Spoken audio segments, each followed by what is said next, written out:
On today's episode, we're going to give you that update on the New Jersey mansion tax. Then we're going to do a first half of the year in review. We're halfway home. Let's take a look at how the first half went and make some projections about what the second half of 2025 will look like. Let's get into it.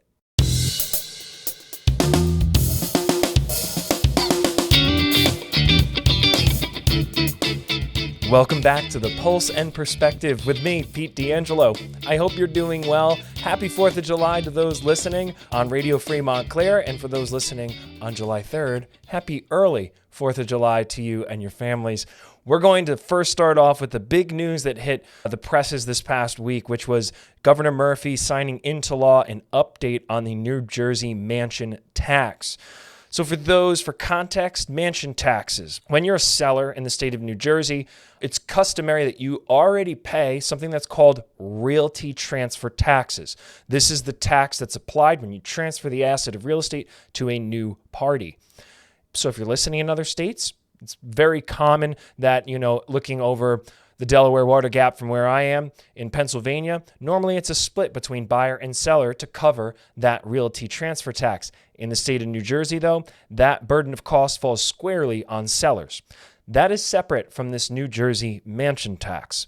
New Jersey mansion tax was 1%, and it was paid for by the buyer. So if you were buying a home that was $1 million or up, you paid 1% mansion tax. Where this money goes, we don't necessarily know, but this is a tax collected by the state. They do mention that this is to help with overall property tax relief throughout the state, but there was a new update. Here's what that update is. Governor Murphy signed into law that now the mansion tax is going to increase. So update number one, the mansion tax is increasing, and it's increasing across different price points now. Before, $1 million and up, you had a 1% mansion tax paid by the buyer. Now, if you are selling a home that's $1 million to $2 million, it is still 1%. However, that 1% is being paid by the seller now.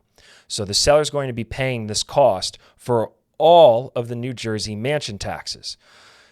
There's an additional update with the price bands. So there's going to be different cost structures now. When you get to $2 million to $2.5 million, that cost is going to be 2%. When you go from $2.5 million to $3 million, that is going to be 2.5%. When we get to $3 million to $3.5 million, that cost is 3%. And over $3.5 million, the mansion tax in New Jersey is now going to be 3.5%. All of these costs now paid by the seller of the property. This is on top of that real estate transfer tax that I mentioned. This applies to residential, some commercial, mixed-use properties, and certain vacant land sales. So this will be far-reaching in the state of New Jersey and definitely have a tangible impact on pricing and the market. The deadline for this, because of the timeline that was established in this bill, goes into effect July 10th. There's now going to be a rush to have certain transactions close to hopefully avoid the exposure to this real estate transfer tax. There could be a refund. For those who are closing, it really goes by when the deed is filed. When you purchase a property, a title company is involved. They're the ones acting as the settlement agent in the middle of everybody involved, collecting everybody's money, and then dispersing properly to the parties involved in the transaction and other service providers. In addition to doing this, the title company will also file documents at the county so that they are legally recorded documents with respect to the real estate transaction. This mansion tax, it will be going by when that deed gets filed at the county. If a seller is going to be selling and it closes before July 9th, right now it seems like the title company still needs to collect the amount of money as per this new legislation. However, the sellers will be able to apply for a refund. As long as that deed gets filed before July 9th, they'll be able to file for a refund to get reimbursement from the state for anything above the prior tax amount for that real estate transfer on a mansion, anything over $1 million.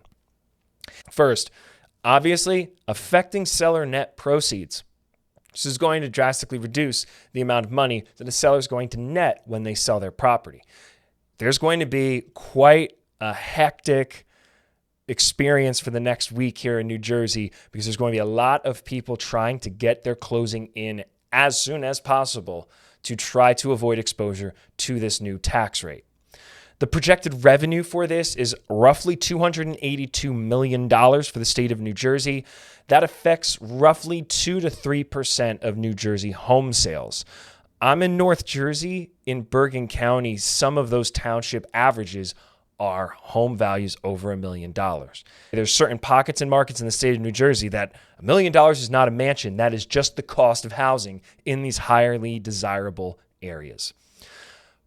The additional projection is that this would provide property tax relief. This is what we are hearing as the narrative as it's being presented to us from Trenton.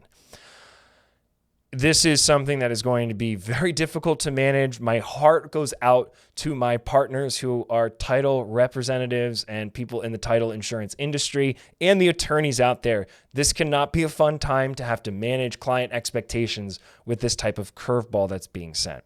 It's difficult to swallow with this is we really don't have any accountability for our local government here in the state of New Jersey to know where this money is actually going to be going and if there's going to be a tangible benefit to a lion's share of homeowners in the state. Lastly, with this update, the home sellers, I want to go back to the comment I made about the pricing.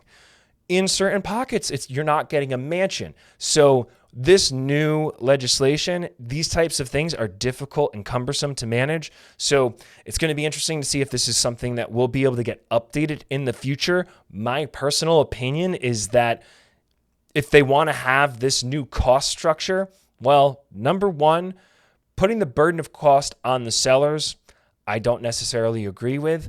I know that they're sitting on a lot of equity. To me, it looks like more of a cash grab because they're sitting on that equity and the state has an opportunity to take a share of it. Secondly, the homes that are $1 million and up are no longer mansions in the state of New Jersey because of the higher price points. The averages in the state are above $550,000. That's actually the median sales price. So that's the most commonly occurring number. If we look at an average, that average could be higher because of the competition. We're in a highly desirable market here in New Jersey.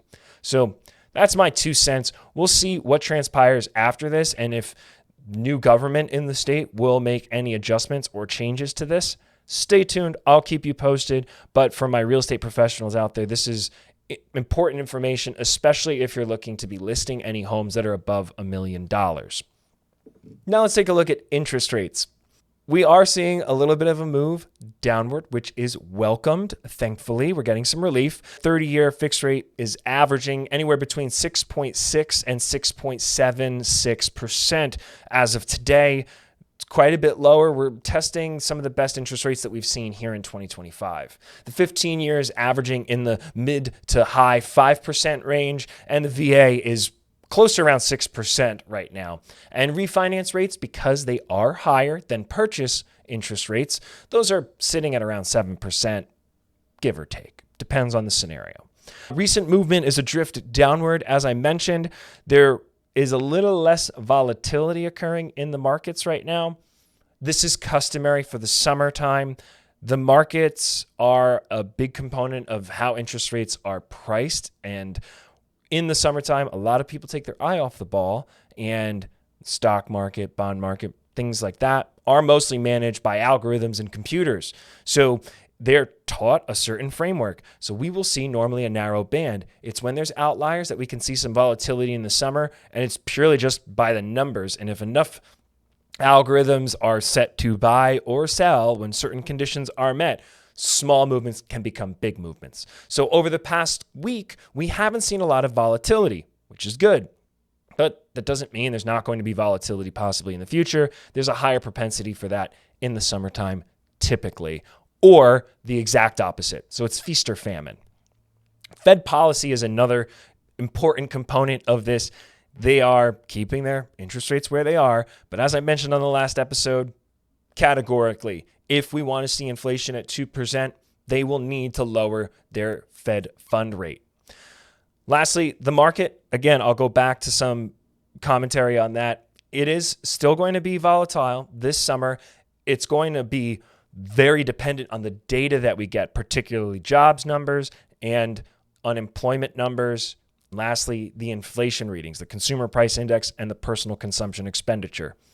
Depending on what those look like will dictate for us what the market will be anticipating for rate cuts. That's what creates the market environment. I'm just going to hit this again. It's been a couple weeks since I mentioned it, but this is a very important component. If you're a prospective home buyer or real estate professional, interest rates are speculative. They are not something that's set in stone because of the market, especially when we're in an unprecedented time like we are right now. With that being said, interest rates are speculative. So the market is anticipating what the Fed will be doing because that's what is informing the trading on the bond market and in the market right now. And as long as that trading is being informed by that, that's what's going to currently create the market environment we have. That's how that's going to work. Right now, we're looking pretty good on interest rates. It's a great time to get pre-approved. Take a look at your buying power. This is going to be some of the highest level of buying power that we've seen right now in 2025.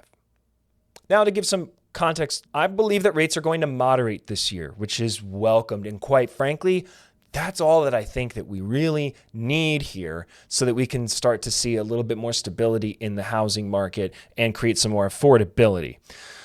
Fed is still going to remain cautious. They're going to remain data dependent. The market is going to work to anticipate that. The uncertainty with tariffs is still a thing. At any moment, things can pop up. Be prepared to see some headlines talking about these tariffs again in the coming weeks.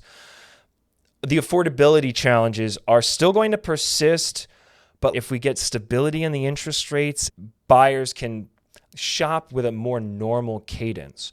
Over the past couple of years, buyers have popped into the market and popped out because of getting priced out or interest rates getting volatile or the competition level was just too high.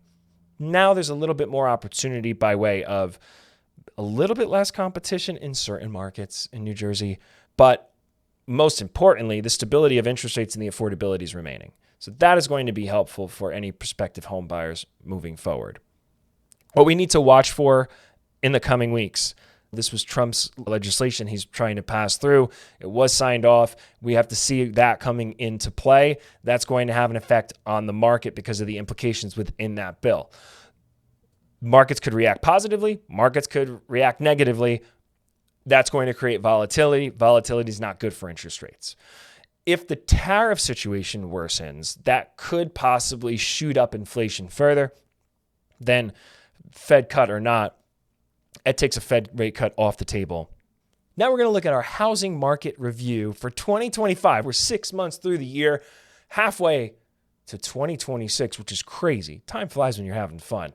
But let's take a look at what things have looked like this year. Starting off, we had an inventory surge, which was extremely welcomed. 31.5% year over year increase in inventory as of May of 2025. This is the highest level since the pandemic. We're making good progress.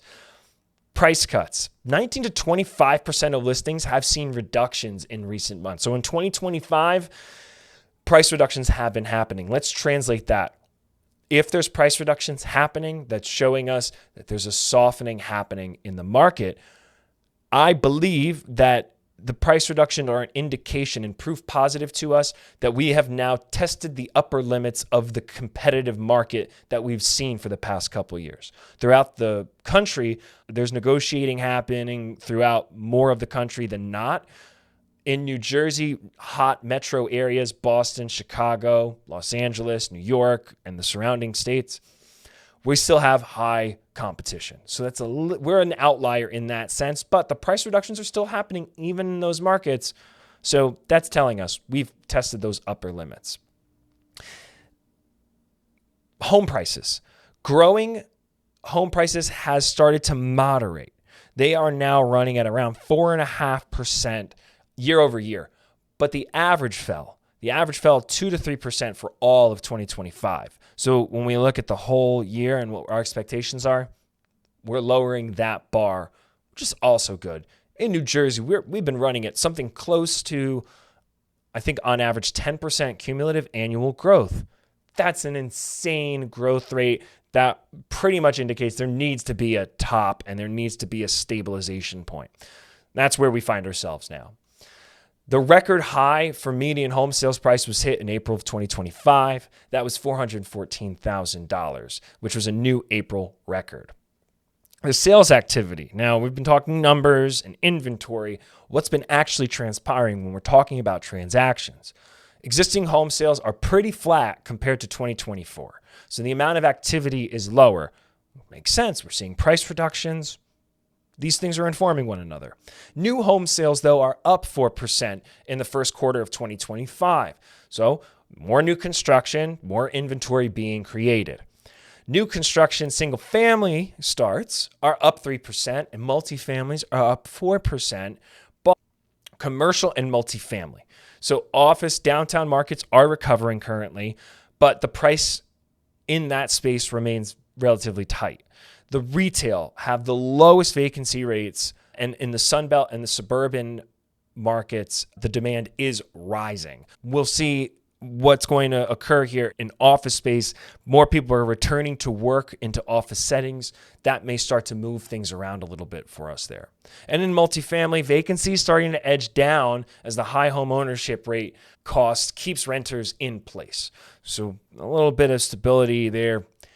For the rest of 2025, it's looking more and more like we are going to see rates moderating here in that mid 6% range. We're not quite there yet. In some scenarios, you could be, but I'd say we're going to see rates moderate here in 2025.